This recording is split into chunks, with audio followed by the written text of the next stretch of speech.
Here's an expression that's often used. It's certainly an expression that's been used a lot recently.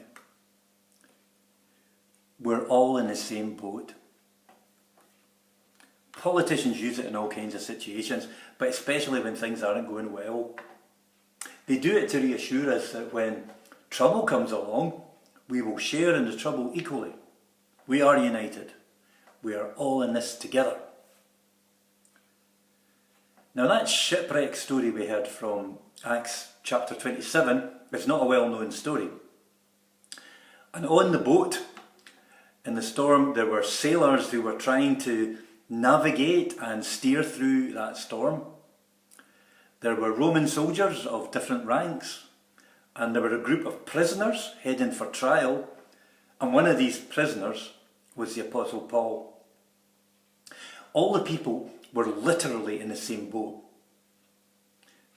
but their situation wasn't the same. Some of them were more important than others. Some of them were valuable people, and some were these prisoners, possibly even heading for execution, so not very valuable. In fact, some of the soldiers on the boat wanted to drown or just execute the prisoners in case, when the boat sank, they might get to shore and then escape.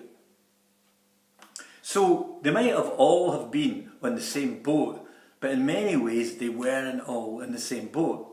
Some were in a worse predicament than others. Some could swim, some couldn't. Some had decision-making powers.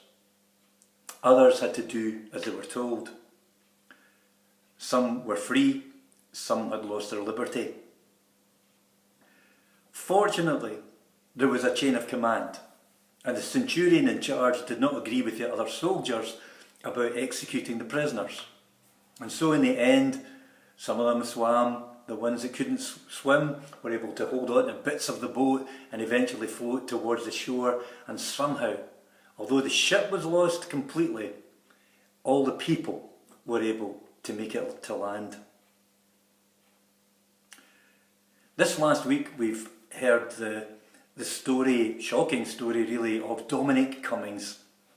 Partly shocking because he flouted the rules that he was responsible for setting up for the whole country, and he laid them down, and it was made worse by the Prime Minister's decision to simply back him up and refuse to admit that any mistake had been made at all.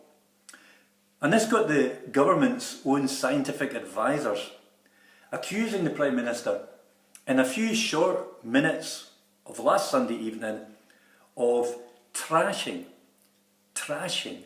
all the efforts they had been making over the weeks about holding the country together, about getting us all to see ourselves as one, inviting people to see beyond simply themselves and to see the needs of their neighbours, and to be willing to make sacrifices, realising that we are all in this together. And the worst thing that Johnston could have done would be to give the impression that there's one rule for the politicians and the people in power, and another rule for the rest of us peasants. But that's exactly what he did.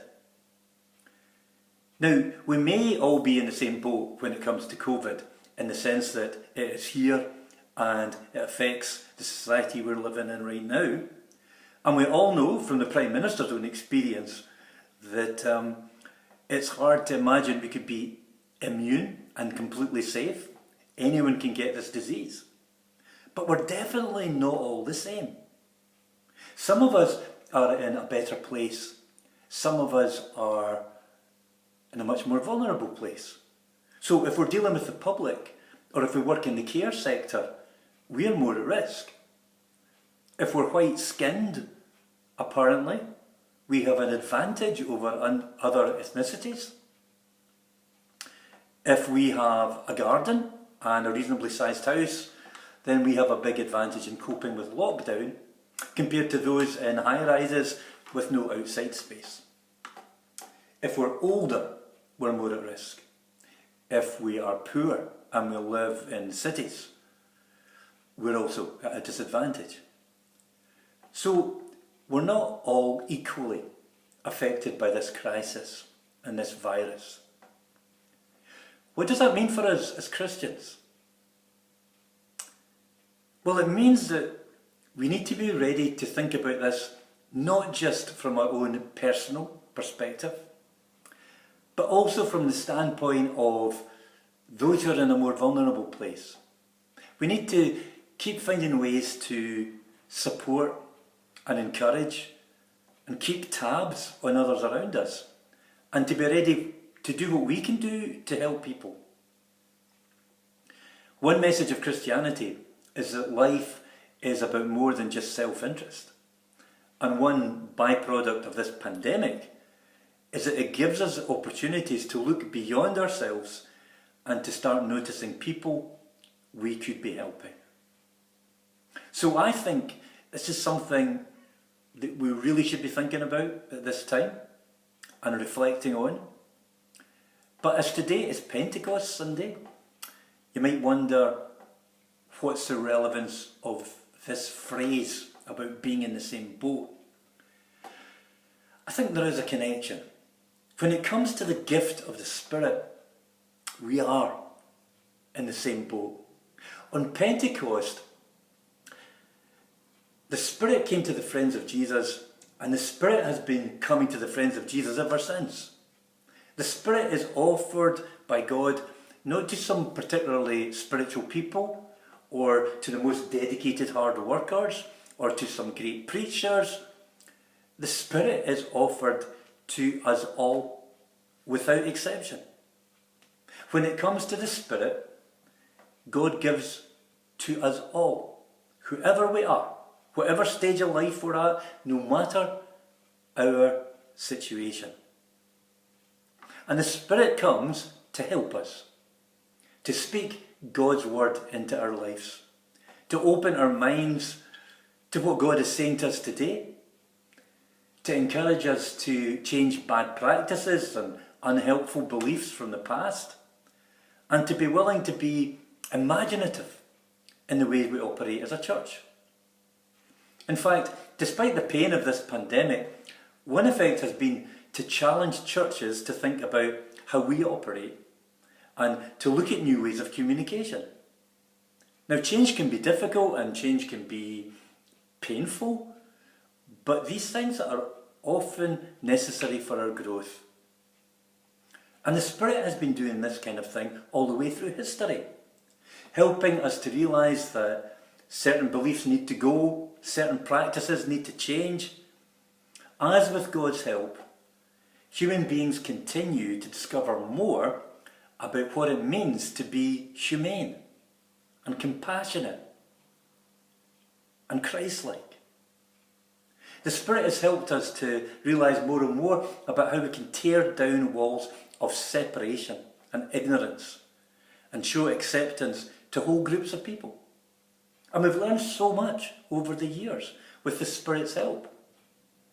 Think about the acceptance in society and in church of women, of children, the disabled, foreigners, people of colour, the LGBT community.